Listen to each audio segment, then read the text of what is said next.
We got this 379 here. We're doing this day cab conversion on, and I did want to take this opportunity to show you how the Vendetta exhaust mount goes on this truck. This has already got 8-inch pipes installed on this. Here is where the original rubber mounted strap that held the factory Y pipe up here, and it was somewhat rigid to the frame because there was flex pipe from here out to this original elbow. But now, since this truck or any of them that you're doing are going to have long drop elbows that are rigid from the elbow all the way down here to the Y pipe, this Y pipe is going to move and bounce with the cab as it's shifting and shaking and moving up and down. There's no opportunity for it to flex between the brackets here on the cab and the elbow. So this bracket here, it'll get a 7-inch or whatever size pipe you're using bracket attached around it, and it'll bolt to these two holes here. But on the cab, it does not attach to the frame anywhere. Forget about everything you can see here on the frame, not the box brackets. What we want to attach to is the structure in the bottom of the cab, right up here,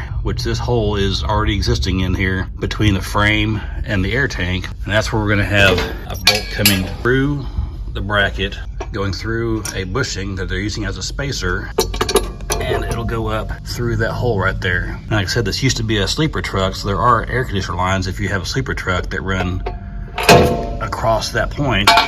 Part of the purpose of having this bushing on here is it lowers this down from the cab, but it also creates a gap. Those air conditioner lines, which are going to run on either side of our bushing and our mount up here. There's a metal clip on the sleeper that holds them in place. And sometimes I may have to bend them a little bit just to make sure they don't have rubbing in there, but that is the point that they're going to mount. And this bracket will clear the air tank frame, kind of fitting right in between the center of that air tank and the frame. And then we'll have our lower clamp around the T-pipe. Well, that's how we're going to attach these.